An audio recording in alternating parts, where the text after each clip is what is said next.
বন্ধুরা, আজ আমরা ব্যাখ্যা করতে চলেছি সম্প্রতি মুক্তিপ্রাপ্ত সিনেমা কেসরি কে, যা এক সত্য ঘটনা অবলম্বনে নির্মিত হয়েছে। ভিডিওর শেষে আমরা এর রিভিউ নিয়ে আলোচনা করব, তাই ভিডিওটি এখনই লাইক করে দিন। আমরা চলুন গল্প শুরু করি। সিনেমার শুরুতে আমাদের দেখানো হয় কিভাবে চন্দ্রদেব ভগবান শিবের দ্বারা দেওয়া অভিশাপ দূর করেছিলেন এবং তারপর আনন্দে তিনি ভোলেনাথের এই সোনার মন্দির নির্মাণ করেন, যেটিকে আজ সবাই সোমনাথ মন্দির নামে চেনে। তারপর আমাদের 14তম শতাব্দীর একটি দৃশ্য দেখানো হয়, যেখানে এক রানী তার ছেলে হামিরকে ভোলেনাথের উপাসনা করার কথা শেখাচ্ছিলেন। তারপর আমাদের বলা হয় যে কয়েক বছরের মধ্যেই ভারতের মাটিতে তুঘলক সেনা আক্রমণ করে এবং এখানকার মানুষদের দাস বানানো শুরু করে। এবং তুঘলক সেনা অনেক বড় ছিল, তাই কেউই তাদেরকে হারাতে পারত না।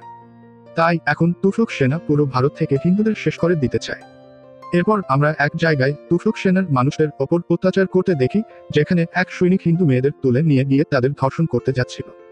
তখনই এক সাহসী মেয়ে রজল তার ওপর হামলা করার চেষ্টা করে, কিন্তু বাকি সৈনিকরা তাকে ধরে ফেলে। ঠিক তখনই সেখানে প্রবেশ করেন হামিরজি, যিনি তুঘলক সেনাদের ভয়ানকভাবে পরাজিত করেন এবং সেই মেয়েদের সম্মান রক্ষা করেন। একই সময় তিনি রজলকেও সৈন্যদের বন্দিদশা থেকে মুক্ত করেন এবং এখানে হামিরজির কাছে রজলের সাহসিকতা ভালো লেগে যায়। যাই হোক, তারপর রজল তার সাথীদের নিয়ে চলে যায়। এরপর আমাদের অর্তিলার রাজ্যের একটি দৃশ্য দেখানো হয়, যেখানে জানা যায় হামিরজির দুই বড় ভাই রয়েছেন, দুদাজি এবং অর্জুনজি, যারা এই রাজ্যের রাজা। যদিও এখন তাদের মা আর এই পৃথিবীতে নেই, তবে হামিরজিকে তার বড় ভাবিমা রমতই ভালোবাসেন এবং তিনি বহু মাস ধরে হামিরজির ফেরার অপেক্ষা করছিলেন, কারণ মায়ের মৃত্যুর পর হামিরজি এই রাজ্য ছেড়ে চলে গিয়েছিলেন। এরপর আমরা দিল্লির একটি দৃশ্য দেখি, যেখানে তুঘলক সুলতান পুরো ভারত জয় করার স্বপ্ন দেখছিলেন এবং তিনি তার এক বিশ্বস্ত ব্যক্তি গুলফামকে বলেন যে যদি আমাদের পুরো ভারত দরকার হয়, তবে যুদ্ধ চলতেই থাকা উচিত। এতে গুলফাম বলেন যে যুদ্ধের কারণে আমাদের সব ধনভাণ্ডার শেষ হয়ে যাচ্ছে এবং সৈন্যদের ক্ষতিপূরণ দেওয়ার মতো সোনা নেই। তখন সুলতান বলেন যে একজন মানুষ আছে যে আমার ভারত জয়ের স্বপ্ন পূরণ করতে পারে, আর সে হলো মীর বখশ জাফর খান, যে এতটাই নিষ্ঠুর যে আমাদের তার থেকে সাবধানে থাকতে হয়। এরপর আমরা মীর বখশকে দেখি, যিনি বানেরা রাজ্যের রাজাকে তার নিজ প্রজাদের সামনেই হত্যা করেন এবং তারপর সেখানে থাকা সব নারীদের সরাসরি সুলতানের কাছে দিল্লি নিয়ে আসেন। এটি দেখে আমরা মীর বখশের পাশবিকতা বুঝতে পারি। এখন মীর বখশের জয়ে সুলতান খুব খুশি হয়ে ওঠেন এবং তারপর তিনি তাকে জানান যে এখন আমাদের ধনভাণ্ডার শেষ হয়ে আসছে এবং যদি ভারত জয় করতে হয়, তাহলে আমাদের এখানকার মন্দির থেকে ধনসম্পদ নিতে হবে। কারণ শোনা যায় ভারতের প্রতিটি মন্দিরেই অমূল্য ধনসম্পদ রয়েছে, আর সবচেয়ে বেশি সোনা সোমনাথ মন্দিরে রয়েছে। এটি শুনে মীর বখশ বলেন যে আমি আপনার জন্য সেখানে থেকে সোনা নিয়ে আসব। তারপর সুলতান চলে যেতেই মীর বখশ তার ভাইকে বলেন যে এখন সুলতানের ধনভাণ্ডার খালি হয়ে আসছে, তাই আমি যেই মুহূর্তে সোমনাথ লুট করব, তখন সেই ধন মালিক আমিই হব, যার ফলে সুলতানের সিংহাসনও আমি দখল করে নেব। অর্থাৎ মীর বখশ যেভাবেই হোক সুলতান হতে চেয়েছিল এবং সে মৌকার অপেক্ষায় ছিল। এরপর মীর বখশ আদেশ দেন শহরে আকার স্ট্রিট দিকে পুরো সেনা নিয়ে যাওয়ার জন্য, যেখানে তাদের সব মন্দির লুট করতে হবে। এরপর আমরা শহরে আকার স্ট্রিট একটি রাজ্যের দৃশ্য দেখি, যেখানে মীর বখশের লোকেরা গিয়ে সেখানে থেকে শিবলিঙ্গ অপসারণ করছিল এবং তারা সেই মন্দিরের পুরোহিতকে মারছিল। এরপর যেই মুহূর্তে তারা শিবলিঙ্গ পাহাড় থেকে নিচে ফেলে দেয়, তখন একজন ব্যক্তি এসে সেই শিবলিঙ্গ পড়ে যাওয়া থেকে বাঁচিয়ে দেন এবং জানা যায় তার নাম ভেগদাজি, যিনি ভিল সমাজের নেতা ছিলেন। তারপর যখন তুঘলক সেনা মনে করে চলে যায় যে তারা মন্দির ধ্বংস করেছে, তখন কিছুক্ষণের মধ্যেই ভেগদাজি এসে আবার শিবলিঙ্গ পুনঃপ্রতিষ্ঠা করেন এবং জানা যায় তিনি ভোলেনাথের পরম ভক্ত। এইদিকে বহু মাস পরে হামিরজি তার রাজ্যে ফেরেন, তখন এই আনন্দে সবাই উৎসব করে। ভাই এইদিকে মীর বখশ দ্রুত সোমনাথের দিকে এগিয়ে যাচ্ছিল এবং তার পথে যেসব রাজ্য পড়ছিল সেগুলো সে একে একে দখল করছিল।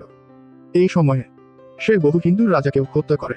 তারপর এখানে একদিন হামিরজি তার বন্ধুর সাথে জঙ্গলে ঘুরছিলেন এবং তিনি বলেন আমি কিছুদিন আগে একটি মেয়ে দেখেছিলাম, তার মতো মেয়ে কোথাও নেই।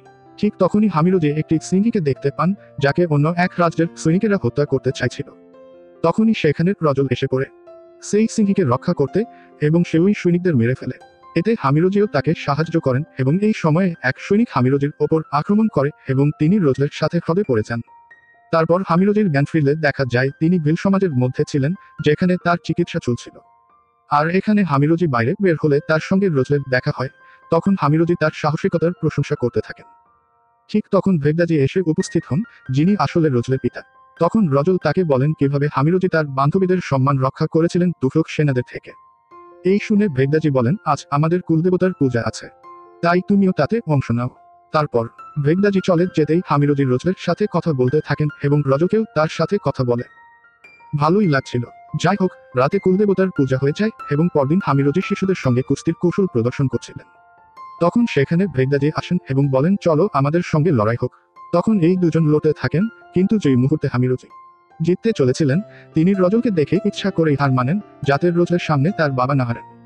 তারপর ভেগদাজি চলে গেলে রজল হামিরজির মজা করে বলেন, আমার বাবার সামনে তো তুমি টিকতেই পারলে না। তখন হামিরজি বলেন, তোমার জন্য তো আমি সবকিছুতেই হারতে পারি। এবং এখান থেকেই তাদের প্রেমের শুরু হয়ে যায়। এরপর হামিরজিকে ভেগদাজি ডেকে বলেন, তুমি তো কোনো সাধারণ মানুষ নও, বলতো তুমি কোথা থেকে এসেছো। তখন হামিরজি প্রথমে কিছু বলেন না, কিন্তু চাপ দেওয়াতে তিনি বলেন, আমি দুদাজি এবং অর্জুনজির ভাই, এবং এখানে রজলের জন্য থেমেছি। এটি শুনে ভেগদাজি রেগে যান এবং তিনি সঙ্গে সঙ্গেই হামিরজিকে সেখানে থেকে বের করে দেন। তারপর যখন হামিরজি সেখানে থেকে যাচ্ছিলেন, তখন রজল আসে এবং বলেন, আমাকে ছেড়ে যাচ্ছ কেন।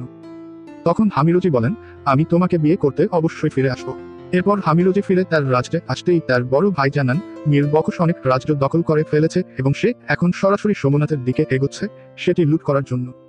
তাই তিনি অর্জুন জি সহ হামিরজিকেও কাছের সব গ্রাম রক্ষার দায়িত্ব দেন, কারণ তুফলক সেনা যে কোনো সময়ে সেখানে আসতে পারে। এটি শুনে তারা নিজেদের মিশনে রওনা দেন। তারপর পরদিনই মীর বখশ এক গ্রামে প্রবেশ করে সেখানকার মানুষদের ওপর অত্যাচার করতে থাকে এবং মন্দিরের পুরোহিতকেও হত্যা করে। তখন হামির জি আসেন এবং প্রথমে পুরোহিতকে বাঁচান, তারপর মীর বখশকে লড়াইয়ের চ্যালেঞ্জ দেন। তখন মীর বখশ কৌশল করে বলেন, চলো একটা খেলা খেলি। যদি তুমি এই খেলা জিতে যাও, তাহলে আমি কিছু না বলে এখান থেকে ফিরে যাব। এটা শুনে হামিদ জি রাজি হন। মীর বখশ একটি ছোট দৌড় প্রতিযোগিতার আয়োজন করেন, যে পতাকা আগে পার করবে সে জিতবে। মীর বখশ তার সেরা অশ্বারোহীকে পাঠান দৌড়ে, আর হামিদ জি ছিলেন ঘোড়া ছাড়াই। তবুও হামিদ জি তাকে হারিয়ে দেন, যা দেখে মীর বখশ চুপচাপ নিজের সৈন্যদল নিয়ে ফিরে যান। ঘরে ফিরে মীর বখশ রাগে তার সেই অশ্বারোহীকে মেরে ফেলেন, কারণ সে হেরেছিল। এরপর তিনি বলেন, শুনেছি হিন্দুরা শিবরাত্রি খুব ধুমধামের সঙ্গে পালন করে, তাই সেদিনই কিছু করব। তিনি তার তুফলকি সৈন্য পাঠিয়ে গ্রামবাসীদের চুপচাপ হত্যা করিয়ে দেন। যখন হামিদ জি খবর পান, তিনি ভীষণ রেগে যান। এদিকে রজলকে বিষণ্ণ দেখে ভেগদাজি বোঝেন সে কেন কষ্টে আছে। তখন তিনি তাকে একটা সত্য বলেন, আমরা ভিল সমাজের লোকেরা ধনীদের লুটে গরিবদের দিতাম। এই সময়ে এক জাট রাজপুতের সঙ্গে দেখা হয়, যে জানায় তুফলকি সেনা তার পুরো পরিবারকে মেরে ফেলেছে। সে আহত অবস্থায় তার ছোট মেয়েকে নিয়ে পালাচ্ছিল, কিন্তু মাঝপথেই মারা যায়। সেই মেয়েটি তুমি, যাকে আমি লালন পালন করেছি। এটা শুনে রজলের মাথা ঘুরে যায়। ভেগদাজি বলেন, আমি শুধু চাই তুমি সুখে থাকো, আর কিছু না। এরপর শিবরাত্রির দিন আসে, সবাই আনন্দের সঙ্গে পূজা করছিল। তখন তুফলকির সৈন্য হানা দেয় এবং হামিদ জির বড় ভাই দুরাজিকে ঘিরে ফেলে। আসলে মীর বখশ নিজের অপমানের প্রতিশোধ নিতে তার ভাইকে সৈন্যসহ পাঠিয়েছে। তখন হামিদ জি একা পুরুষ সেনার সঙ্গে লড়তে চান এবং শেষে মীর বখশের ভাইকেও মেরে ফেলেন। যখন মীর বখশ জানতে পারে যে একজন হামিদ জি তার ভাই আর সেনাদের মেরে ফেলেছে, সে রেগে যায় এবং বলে, এখন আমি একটাও গ্রাম ছাড়ব না, লাশের পাহাড় বানাবো এবং সব মন্দির ধ্বংস করে দেব। এদিকে হামিদ জিকে অনেকে বলেন, আপনি তুফলকিদের সঙ্গে ঝামেলায় জড়িয়ে ভালো করেননি, তারা কাউকে ছাড়বে না। হামিদ জি বলেন, যদি আজও আমরা না লড়ি, তাহলে তারা আমাদের সবকিছু কেড়ে নেবে। এরপর তিনি সবার মধ্যে সাহস জাগান। কিছু লোক বলেন, আপনি ঠিক করেছেন, এখন আমরা সবাই মিলে তুফলকি সেনার সঙ্গে লড়ব এবং আমাদের সোমনাথ মন্দির রক্ষা করব। হামিদ জি তার ভাইয়ের আশীর্বাদ নিয়ে মীর বখশের বিরুদ্ধে যুদ্ধ করতে চান, কারণ সে যদি সামনে আসে তাহলে সোমনাথ মন্দির বিপদে পড়বে। পথে রজল আসে এবং জানায় যে সে শুনেছে হামিদ জি যুদ্ধে যাচ্ছেন, কিন্তু তাকে বিয়ের প্রতিশ্রুতি রাখতে হবে। হামিদ জি বলেন, জীবিত ফিরতে পারবো কিনা তার নিশ্চয়তা নেই। তবুও রজল বলেন, আমি শুধু তোমাকেই বিয়ে করতে চাই, যাতে আজীবন তোমার হতে পারি। হামিদ জি রাজি হন এবং ভেগদাজি তাদের বিয়ে দিয়ে দেন। এরপর ভেগদাজি বলেন, আমরাও ভিলা আপনার সঙ্গে যুদ্ধে যাব, কারণ এটি আমাদের মহাদেবের মন্দিরের ব্যাপার। তখন সব শিবভক্ত একত্রিত হন এবং পরিকল্পনা করেন কিভাবে জঙ্গলের আড়ালে তুফলকি সেনাকে হারাবেন। এরপর যুদ্ধে তারা তুফলকি সেনাকে জঙ্গলে কৌশলে হারান এবং বহু সৈন্য মেরে ফেলেন। পরের দিনও তারা পরিকল্পনা মাফিক অনেক সৈন্য মেরে ফেলেন, কারণ তারা জঙ্গলের সুবিধা জানত, আর তুফলকি সেনা বড় হলেও ধীরে ধীরে শেষ করা সম্ভব। এভাবে 5-6 দিন কেটে যায়। মীর বখশ রেগে যায়, কিছু হিন্দুকে আমার সেনা মারতেই পারছেন না। তখন সে দিল্লি থেকে কামান আনায় এবং বিস্ফোরণ শুরু করে, যাতে জঙ্গলে আগুন ধরে যায়। এতে অনেক সহযোদ্ধা মারা যায়। তখন রেগে গিয়ে ভেগদাজি ও হামিদ জি একত্রে কামান ধ্বংস করেন এবং সেই কাজীকে মারেন, যে সবাইকে লক্ষ্য করে কামান চালাচ্ছিল। এক কামানের গোলা হামিদ জির দিকে আসে, তখন ভেগদাজি তাকে বাঁচান, কিন্তু নিজে মারা যান। মীর বখশ এতে খুশি হয়। জঙ্গলে আগুনে অনেকেই মারা যায়, এখন হামিদ জির সঙ্গে মাত্র 4 জন বেঁচে থাকে। পরদিন তারা আবার যুদ্ধ করতে যায়। মীর বখশ ব্যঙ্গ করে বলে, তোমরা 5 জন আমার এত বড় সেনার সঙ্গে কিভাবে লড়বে। তারা যুদ্ধে নামে, কিন্তু আহত থাকায় বেশি সময় টিকতে পারে না। তবুও হামিদ জি মীর বখশের সৈন্যদের মারতেই থাকেন। তখন মীর বখশ আসে ও বলে, তোর সাহস থাকলে আমার সঙ্গে লড়। তখন জনের লড়াই শুরু হয়। মীর বখশ হামিদ জিকে মারাত্মকভাবে আহত করে। তবুও হামিদ জি ভোলেনাথের নাম নিয়ে উঠে দাঁড়ান এবং মীর বখশকে মারতে থাকেন। সুযোগ পেয়ে মীর বখশ হামিদ জির গলা কেটে ফেলে। কিন্তু চমকপ্রদ ব্যাপার হলো, হামিদ জির শরীর তখনও লচিল এবং তিনি এক তরবারি মীর বখশের শরীর বের করে দেন। অর্থাৎ গলা না থাকলেও হামিদ জি মীর বখশকে মেরে ফেলেন এবং সোমনাথ মন্দিরকে রক্ষা করেন। এখানেই সিনেমা শেষ হয়। বন্ধুরা, আপনাদের সিনেমাটা কেমন লাগলো কমেন্টে জানিও। আর যদি সংক্ষেপে বলি, আমি ভেবেছিলাম এত ভালো কনসেপ্টে এবং সুপারস্টার সুনীল শেট্টি ও বিবেক ওবেরয়ের মতো অভিনেতা থাকলে ছাওয়া রম মতো ফিল আসবে, কিন্তু আমি পুরোপুরি হতাশ হয়েছি। এত বড় বড় নাম থাকা সত্ত্বেও এই সিনেমা একটা সিরিয়ালের মতো মনে হয়েছে।